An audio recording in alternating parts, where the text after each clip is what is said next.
Welcome to NarrativeNook audio tales where enchanted stories come to life. If you enjoy our stories, please subscribe, like and share to support our channel. Enjoy listening. The atmosphere was unusually depressing. Steve could not help asking, "Sean, did Uncle Damien really show no signs of motive?" Sean shook his head. "We didn't find anything odd." And it was exactly because they did not find anything odd that everything seemed fishy. Previously, Grandpa mentioned that Uncle Damien visits him frequently. Could Uncle Damien be eyeing the family manor?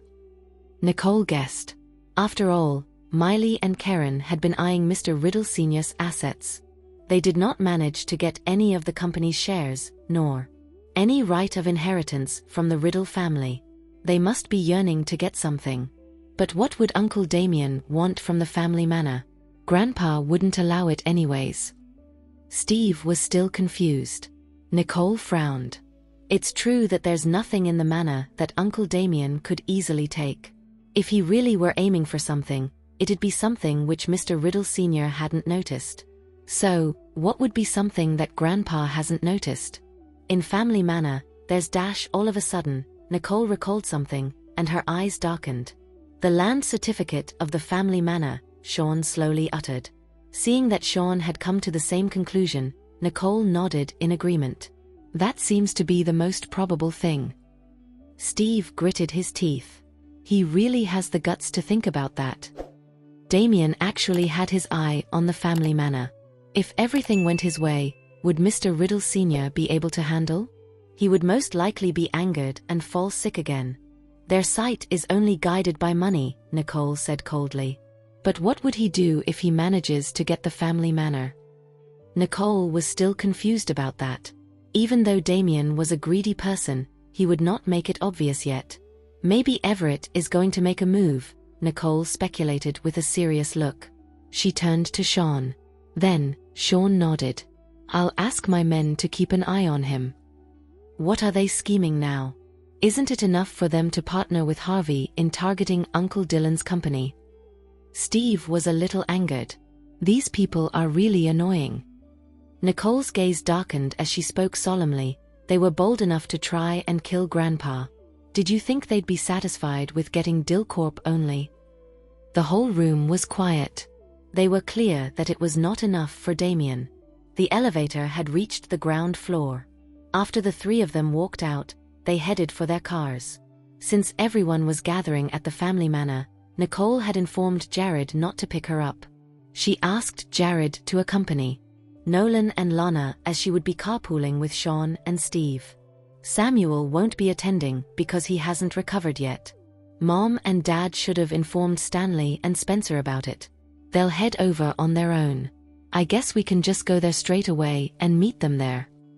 Steve glanced at the time as he spoke. I don't think Spencer will be there. Nicole recalled that Lulu had a date with Spencer. The both of them must be having a romantic date at that moment. Is he busy? Steve asked, furrowing his brows. If he's not coming, then so be it. You never seem to care about him anyways, Sean said calmly. After all, the gathering that night was not meant to be a reunion. Being rebutted by Sean, Steve shrugged his shoulders. I was just asking. Although they knew that Damien was setting a trap for them, Steve felt it was clear that they were not there to fight. So, there was no use to gather a lot of people there. After a while, a few people arrived at the Riddle family manor. Nicole. Just as Nicole got down from the car, she heard Gloria calling her.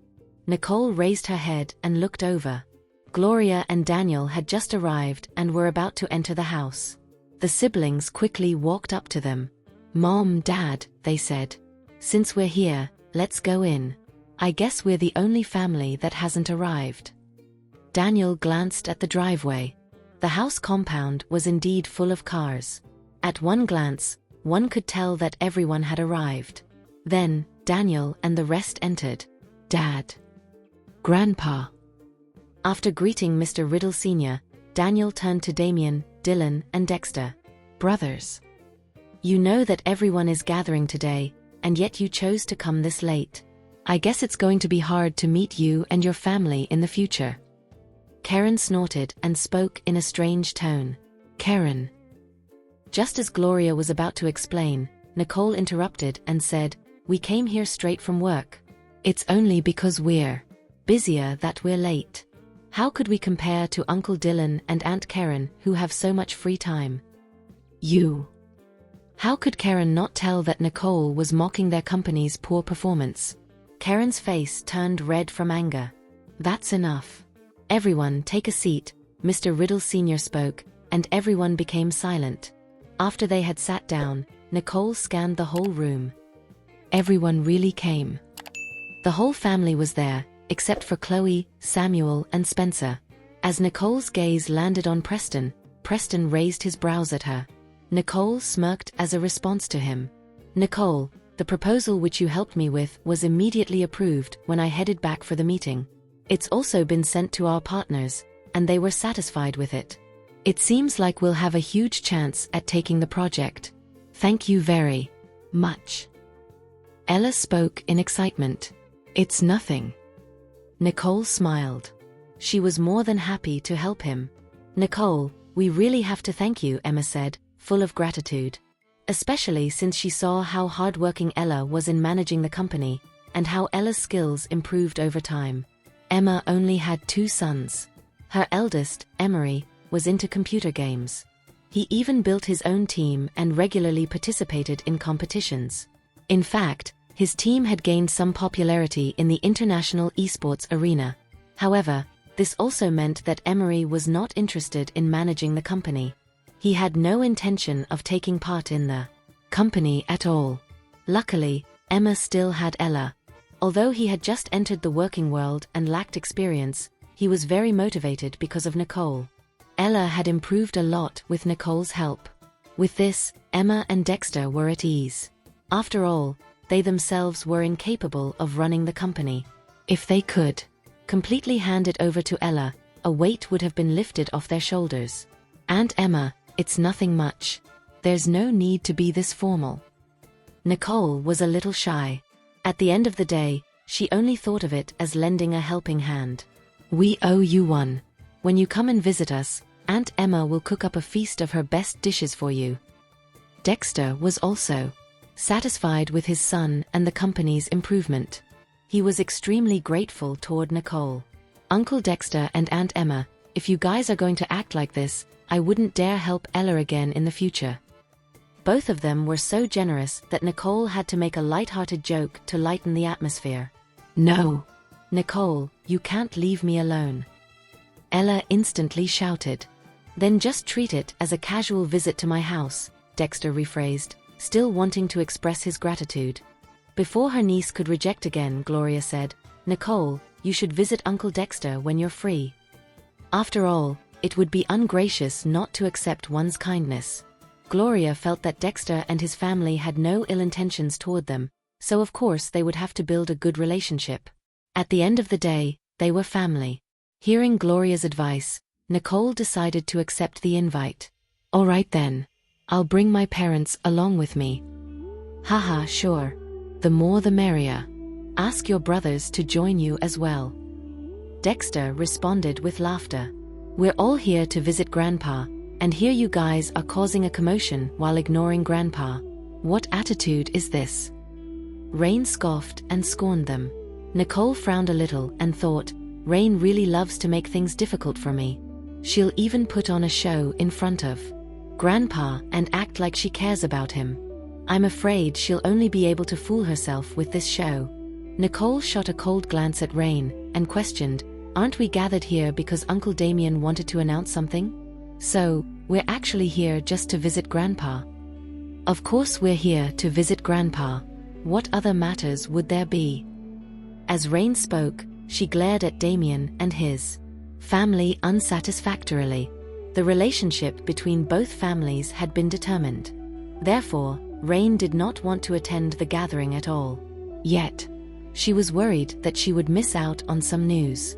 So, she forced herself to attend and find it out. Everett naturally caught Rain's glare.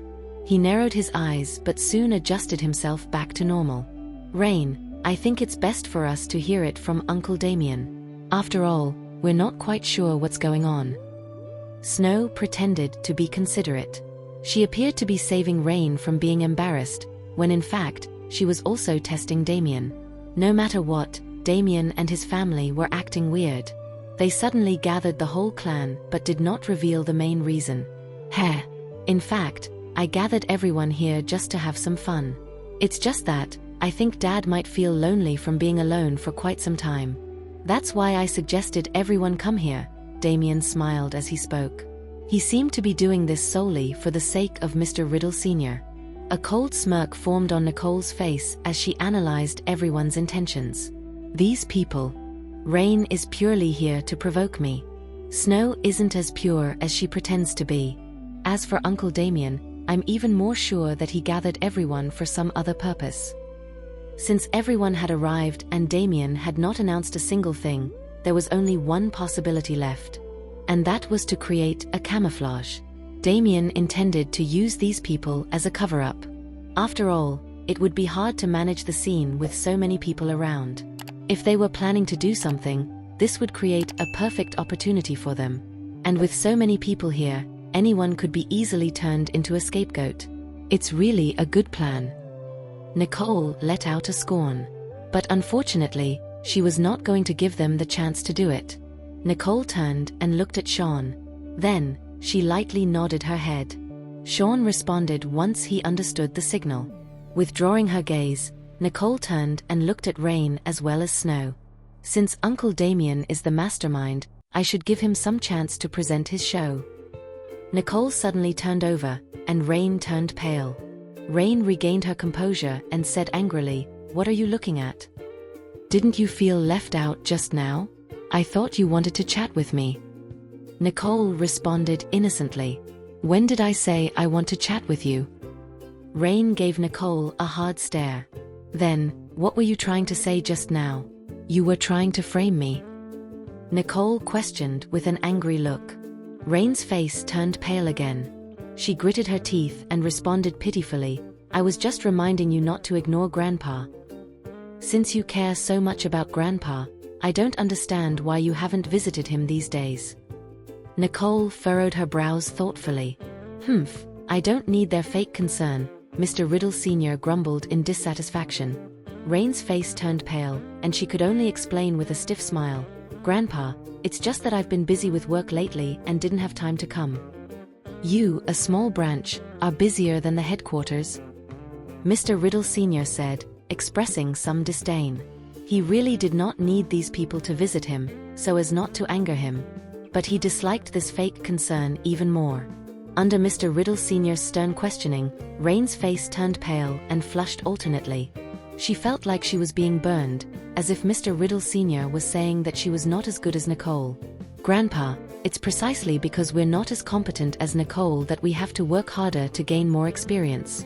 I hope you won't be angry," James explained in a humble manner. Mr. Riddle Sr. scoffed and refrained from saying anything further. James secretly breathed a sigh of relief. He knew that although Mr. Riddle Sr. did not say anything, he would not pursue the matter any further. As long as he praised Nicole, Mr. Riddle Sr. would be pleased. "Why did you say that?" Rain asked James in a low voice. She could not help but feel unhappy. Not only did Mr. Riddle Sr. embarrass her in front of Nicole, but now James also belittled her. "If I had not said that, Grandpa would have never let you off easily. We have to endure it for now until the storm passes. Just bear with it," James whispered, gently holding Rain's hand. Appearing as if he was consoling Rain, they looked like a loving couple. Others did not think much of it and did not pay any more attention to them. However, Nicole's eyes narrowed slightly as a touch of coldness flashed in her eyes. Indeed, James was not to be underestimated. With just a few words, he appeased Mr. Riddle Sr., and he did not pry into the matter further. He did not even mind belittling himself, and such adaptability was surprising. "Rain, Grandpa will understand that we're new to the company, so he won't really hold it against us. I believe Grandpa will also understand that we can't visit him frequently due to work," James comforted Rain before looking at Mr. Riddle Sr. "Grandpa, it's indeed our fault. "We'll come to visit you more often from now on," Snow softly said with a gentle and obedient demeanor. "Just be busy with your work." Mr. Riddle Sr.'s tone remained indifferent. He did not say much.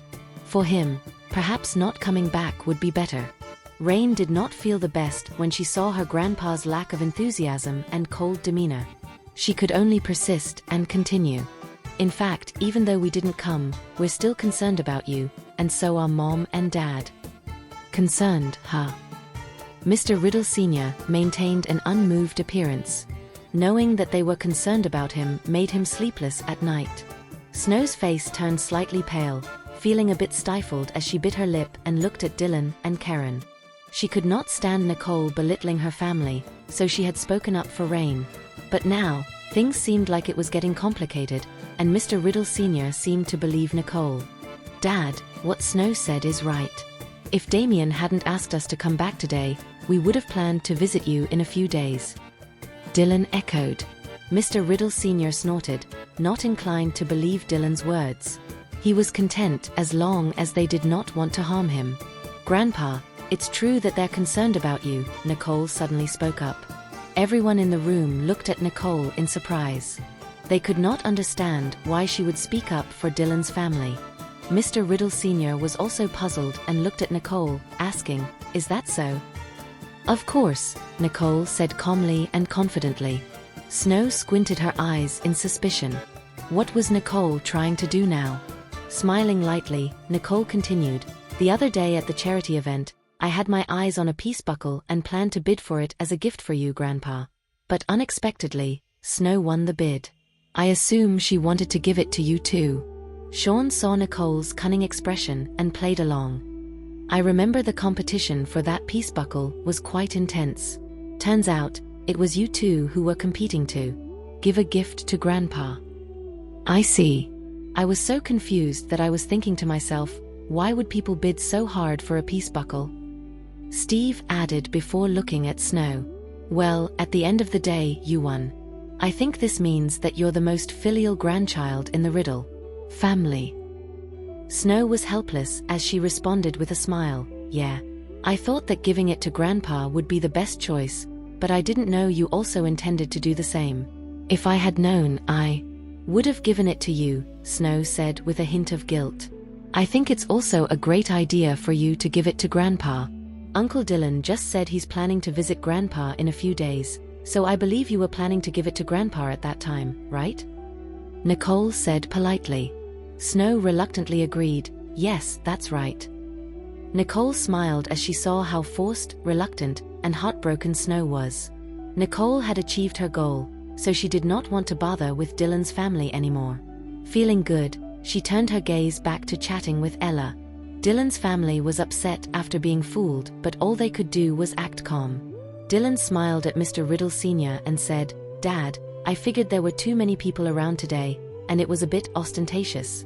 So, I thought of bringing it to you next time." "Thanks." Mr. Riddle Sr.'s expression remained indifferent. It seemed that he was not too pleased with the gifts they gave. Karen's face looked extremely unsightly as she glared at Nicole.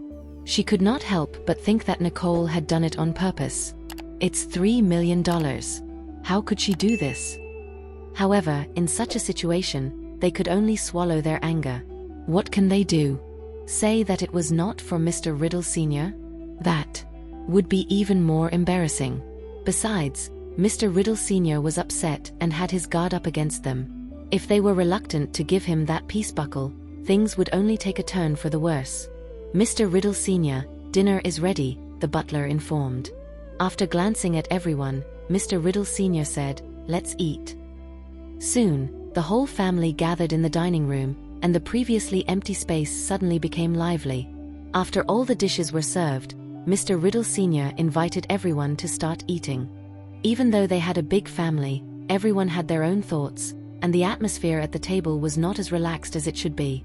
Occasionally, someone would chat in a low voice, but most of the time, they ate in silence, creating a somewhat stifling atmosphere. "Damien, you asked all of us to come back, but why aren't you saying anything?" Dylan felt pressured by Mr. Riddle Sr.'s gaze, so he tried to shift everyone's attention. I've been coming back frequently these days and felt that the house still feels quite empty as I am alone. So, I wanted everyone to come back and liven things up, Damien calmly responded, seeing through Dylan's thoughts. Dylan's expression froze for a moment, resenting the fact that Damien seemed determined to hold him accountable. How annoying. Let's eat, Mr. Riddle Sr. said, not wanting to listen to their endless arguments. All right, let's eat, Dylan replied, deciding to stay silent from now on and act like he was invisible. With Dylan not speaking, Snow knew that she had made a mistake and did not dare to make a sound. Rain, feeling discouraged, was sulking. James, on the other hand, was taking care of her and trying to make her happy. Karen, feeling frustrated by the whole family's predicament, was fuming inside. She could not stand the fact that her family had to endure such humiliation. How could we be treated like this? She clenched her teeth and her eyes flashed. Ugh! Look at Daniel's family. They're basking in the limelight. Her gaze ultimately landed on Nicole. She figured that if she could humiliate Nicole, Daniel's family would not be able to enjoy themselves, and that would make her feel much better. With a sinister scheme forming in her mind, Karen stood up and pretended to serve soup to everyone. I tasted this soup, and it's quite good. You should all give it a try, she said, holding the ladle and bowl, ready to serve everyone. She filled up a bowl and served it to Mr. Riddle Sr. As she was serving the second bowl, the ladle slipped from her hand and she exclaimed, "Oops." Ow. Instantly, Nicole clutched her wrist with a pained expression on her face. What happened? Everyone turned their attention to Nicole, concerned. Karen appeared flustered and said, "Did you burn yourself? It's all my fault for not holding the ladle firmly. Let's call a doctor to take a look at it. Burns can leave scars." Aunt Karen, why did you? Steve wanted to expose Karen, but Nicole interrupted. Thank you for your concern, Aunt Karen, but there's no need to call a doctor. I'll just find a first aid kit and take care of it myself. Nicole's remark confirmed that it was indeed a burn, and Gloria's eyes watered as she said, "Let me help you with it." It's all right, Mom. You and Dad stay here and keep Grandpa company. It's not serious, and I can handle it myself, Nicole assured them. No, I can't let you go alone, Gloria insisted, wanting to go with her. Mom, I'll go with her. Sean stood up and gestured for Gloria to stay. Okay, then. Sean, you'll come with me, so Mom won't have to worry, Nicole said, following Sean as they left. Gloria kept her eyes on Nicole's figure as she left while Daniel comforted her softly. The kids know what they're doing. If Nicole says it's not serious, then it must not be serious. Gloria sighed helplessly and then turned to Karen. Karen, why don't you sit down? It seems like serving soup isn't something you can handle. Karen knew Gloria was blaming her and said displeasingly, I was just being nice. It's not like I did it on purpose. Karen, no one said you did. But if you can't even hold a spoon steadily, why don't you let someone else do the job? Daniel was irritated, annoyed that Karen could still act so righteous after she had burned someone. I'll do it. Emma came to the rescue when she noticed the unsettled mood of the room. Everyone was together having a meal, and it would not look good if they argued in front of Mr. Riddle Sr. Emma began to serve the soup to everyone while the others calmed down. However, the atmosphere in the room was even more eerie. Gloria, face pale, worried about Nicole as Daniel softly comforted her. Deep down, Karen was quite satisfied with the situation now, but she did not dare to show it and pretended to look aggrieved. In fact, she had done it on purpose. Just as Nicole was about to refill her bowl, Karen had let go of her spoon to let it fall into the soup bowl. The splashing soup naturally landed on Nicole's arm. Even if the burning splash did not scar, it would definitely hurt a bit. So Nicole and Sean went into a guest home upstairs. How is it? Is it bad? Sean asked. Nicole let down the hand that she had been holding over her arm and said, I'm fine. Sean glanced and realized that Nicole had no red marks on her. He was slightly surprised. It didn't burn you. She wishes it was that easy to burn me, Nicole sneered. You're really something. Sean chuckled, seeing through Nicole's intentions. At first, he was worried for her, but he never expected it to be all a trick. Nicole was not scolded at all. I was actually wondering if Damien would strike even without a chance. Karen, on the other hand, gave us a perfect chance. Nicole's gaze darkened as she said with a hint of sarcasm. Karen's attempt to scheme with Nicole ended up giving Nicole a chance to beat her at her own game. Sean nodded. Now that both of us are in the mix, Damien should be making a move soon.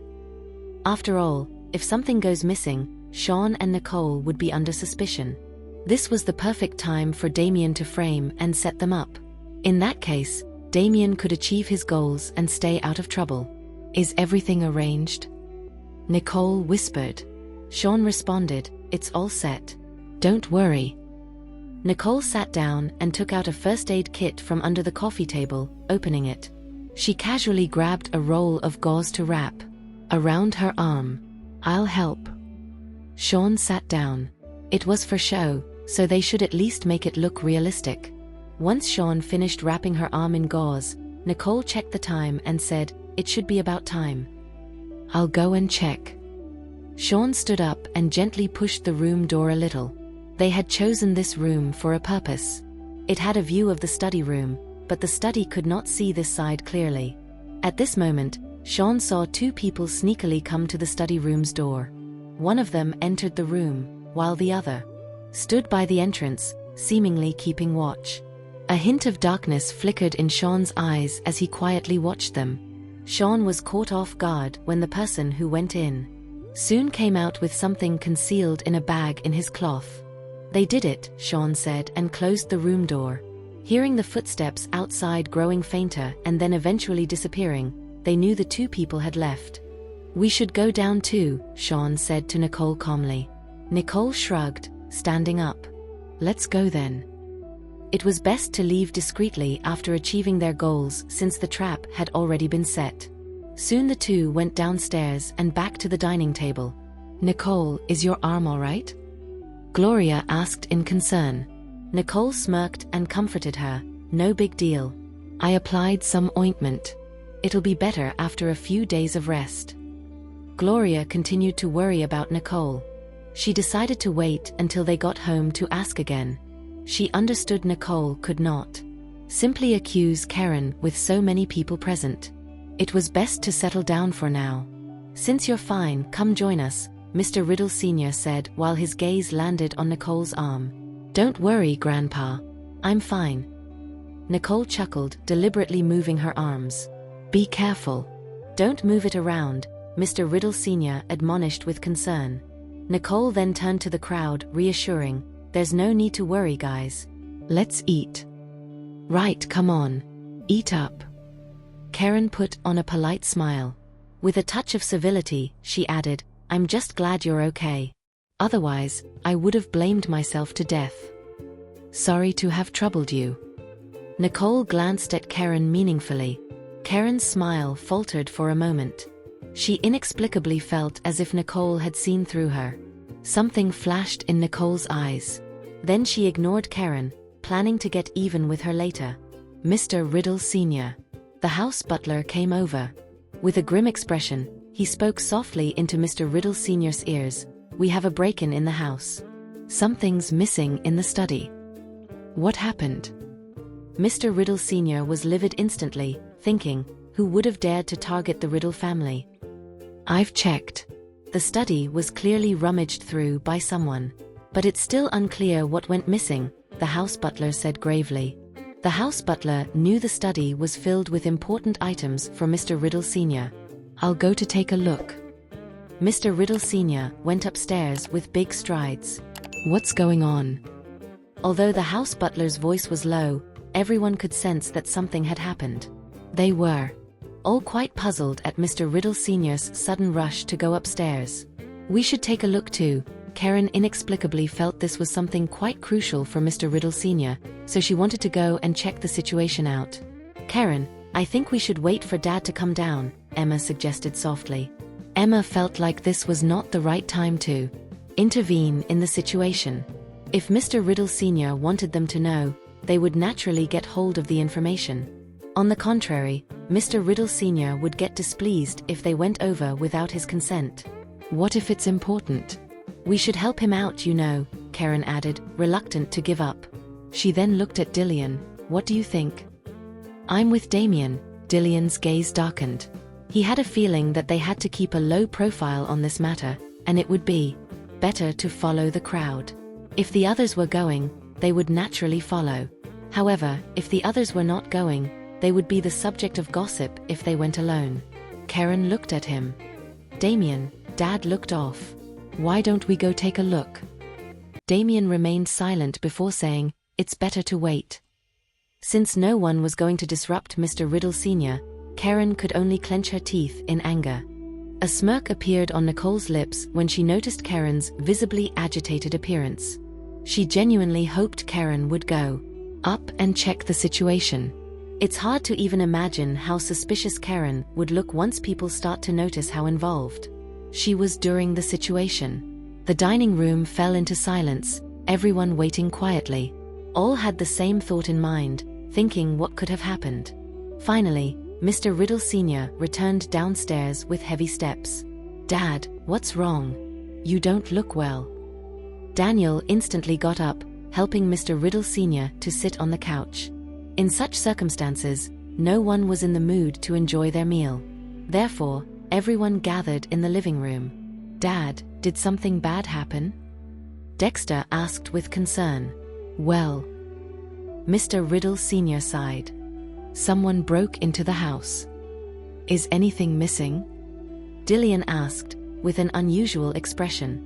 Damien gathered us all here today, and coincidentally there was a break-in at home. The Riddle Manor had no incidents for many years, so why today? Dad, what's lost? Judging by your expression, it must be something important. Damien noticed Dillian's stare and subtly shifted his gaze away. With Damien's question, the low murmurs that had been going on suddenly halted. Everyone was curious about what went missing. Mr. Riddle Sr. sighed.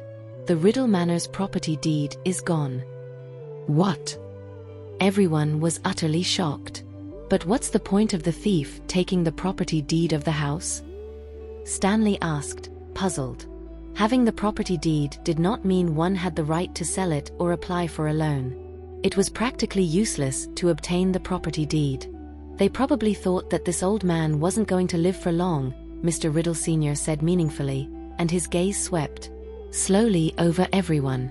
Mr. Riddle Sr. figured that the loss of the property deed might be related to his unfilial descendants. Dad, how can you say that? You're in absolutely great shape, Daniel said, disagreeing to comfort his father. That's right. Don't overthink it, Dad, Dillian concurred. Besides, the loss of the property deed has nothing to do with your health. Regardless of Mr. Riddle Sr.'s health, the property deed was useless to the person who took it. We should report the case. To at least get it back, Dexter suggested. He figured it was best to capture the culprit, as other matters could be dealt with later. Just as Dexter finished, the living room grew even quieter. The four brothers looked at Mr. Riddle Sr. At this moment. None dared to speak out of turn, as it was Mr. Riddle Sr.'s decision. Grandpa, I don't think the police should be involved. If we report the case, the news will spread to all of San Joto. This news will have an impact on the Riddle family, Nicole softly proposed. Mr. Riddle Sr. gave a gentle nod but did not immediately agree to Nicole's idea. He appeared to be deep in thought, considering her words. Nicole, are you against reporting to the police because you're feeling guilty?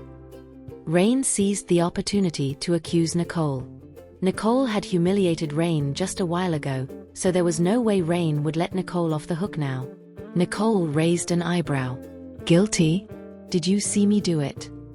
Only Sean and you went upstairs just now, and now something has happened. Can you really blame us for suspecting you? Rain grew more convinced as she thought about it. At first, Rain just wanted to press Nicole's buttons, but now she realized. Only Sean and Nicole had gone upstairs.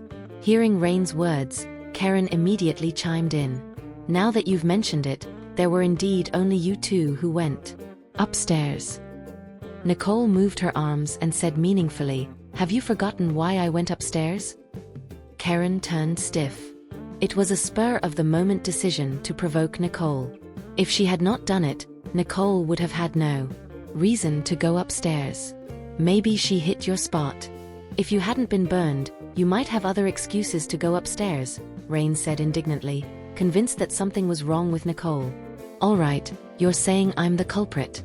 But do you have any evidence? Nicole looked at Rain calmly as her voice turned colder. If you can't provide evidence, I can sue vous for defamation. Rain instantly went silent, her face pale. She retorted weakly, we were just discussing. But you're indeed the prime suspect.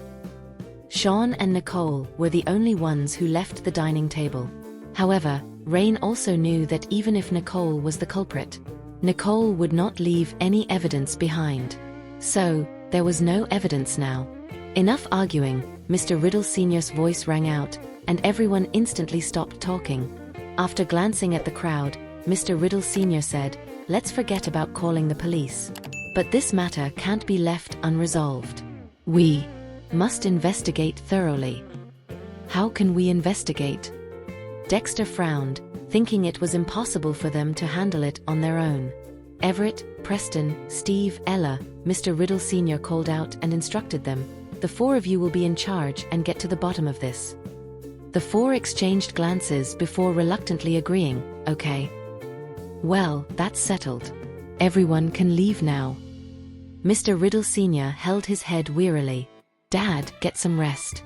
The kids will take care of this. All you have to worry about is your health, Damien reassured. We'll take our leave now. We're leaving too, Dad. You can wait for the news with peace of mind, Dillian ensured. Dexter nodded at Daniel before bidding farewell to Mr. Riddle Sr. and leaving the Riddle Manor. The living room quieted down. The butler brought a cup of tea and asked softly, Sir, are you really not considering reporting this to the police? Mr. Riddle Sr. had already chosen one from the four families to investigate separately. Additionally, he avoided Sean, who was under suspicion.